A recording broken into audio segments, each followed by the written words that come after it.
welcome to Happy's Kitchen. Today we're going to make a hot and sweet popcorn chicken. So popcorn chicken is a traditional Taiwanese street snack, but I'm taking a Korean fried chicken take on it by adding to the marinade both a hot pepper as well as some sugar, which can also be substituted for honey if you happen to have that. So to do that, we need a pound of chicken. Here I have boneless, skinless chicken thigh that's already been cubed. I prefer to use chicken thigh because the dark meat is juicier and more flavorful, but you can also use boneless, skinless chicken breast. So for the marinade, I have here, as I mentioned, the sugar. I have here hot pepper seeds. You can also just use cayenne pepper or any other hot pepper that you might have at home. And here is a little bit of the spice salt, which I've made at home. I keep a little jar of this for my own cooking purposes. It's super easy to make. What's in here is just Szechuan peppercorns, hot pepper, bay leaf, and star anise that's been heated over a medium flame with salt and then ground using a spice grinder. If you don't have this at home, you can also substitute with just Szechuan peppers, ground powder, and a little bit of salt. It's the same effect. And then here I have some cooking wine, which is a rice wine. If you don't have rice wine at home, you can substitute with any white wine you might currently be drinking. And then this is just some dark soy sauce. And here I have a spiced or an infused oil, which again is something I make here, and I can share in a different episode how I do that. So let's just talk a little bit about marinating. So when you're marinating, it's important to have a salt because that helps tenderize the meat. And then we have soy sauce here to add flavor and depth. It's also important to have a sugar, whether that's honey, brown sugar, or white sugar, because that helps brown the meat. And then we also need a oil. And what the oil does is two things. One, if you have any type of herb, so whether you have cilantro or green onion, or in my case garlic, the oil helps diffuse the flavor from the herb into the meat.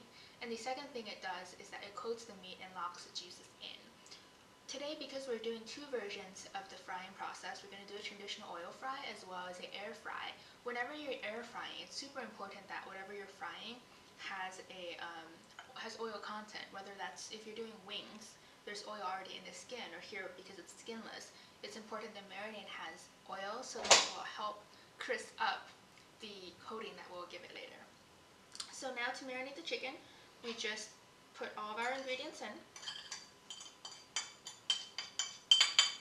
This is about 2 tablespoons of white wine, 2 tablespoons of soy sauce, 2 tablespoons of oil with 3 cloves of garlic, and I also had 1 teaspoon of spiced salt, 1 teaspoon of hot peppercorn, and 2 tablespoons of sugar. So once we mix all the ingredients in, we can put this away in the fridge. I would suggest you leave it for at least 2 hours, and you can also leave it in overnight for max flavor. So our chicken here has been marinating for a few hours now. When I opened the lid, I can really smell the fragrance of the garlic, so I'm super excited about this. So to fry the chicken, we're going to use a tapioca starch. This is actually made from yams, so you can look for this in your Asian market. Otherwise, you can substitute for tapioca starch or for cornstarch as well. I find that these starches the batter is more crispy than if you just use all-purpose flour. So I'm just going to pour some out on this clean and dry plate here. What we're going to do is we're going to coat the chicken in the tapioca starch, or rather this is yam starch. So here you can also choose to season the tapioca starch, but I'm not doing that because I feel like my chicken is already flavorful enough, and I don't like my batter to be too salty. But for sure you can add a little bit of spiced salt to the tapioca starch as well. So I'm just going to drop a couple pieces here, coat them a little bit. You want to make sure the coating is even, but there's not too much. And then you can drop the pieces on a different clean plate.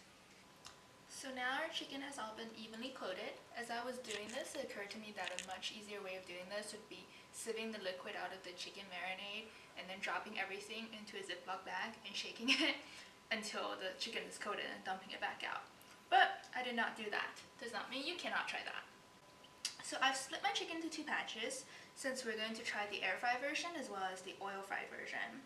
So currently, both sets of chicken are just exactly the same, but on the air fry batch, I'm going to spray some cooking spray over it. What that does is the oil on top of the chicken will help the air fry more evenly. So I'm first going to drop this into my air fryer.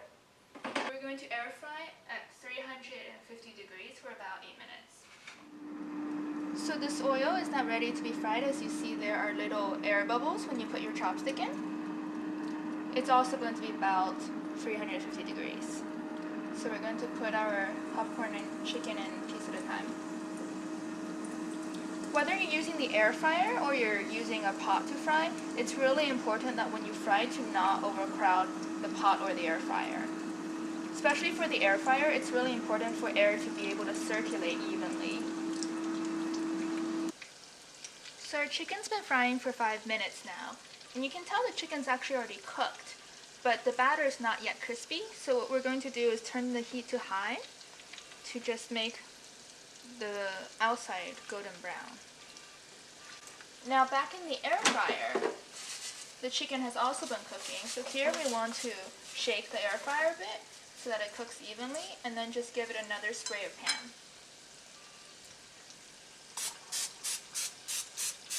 Back in the air fryer. This time we're also going to turn the temperature up to 400 and give it another 5 minutes. So our chicken's been now frying in high heat for 5 more minutes, and you can see now the batter is golden brown, so it is ready to be taken out. So our oil fried chicken is ready. Our air fried chicken was in the air fryer for 8 more minutes on high. And this is also ready, so we can just take that out.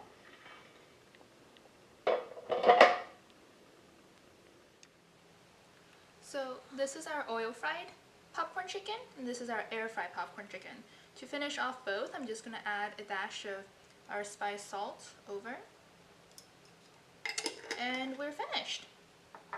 So you can see that the air fried version is probably a little bit drier than our oil fried version, but both are going to be very crispy and very delicious. So I think both are good options. My personal favorite is to start in the oil and finish off actually in the air fryer, because what that does is that it allows the oil to seep through and evenly cook the chicken, but as you air fry, the oil comes out, and when you eat it, it does not feel as oily.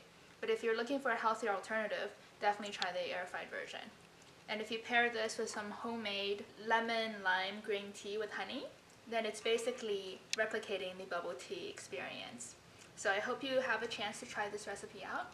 Enjoy, and until next time, thanks for watching!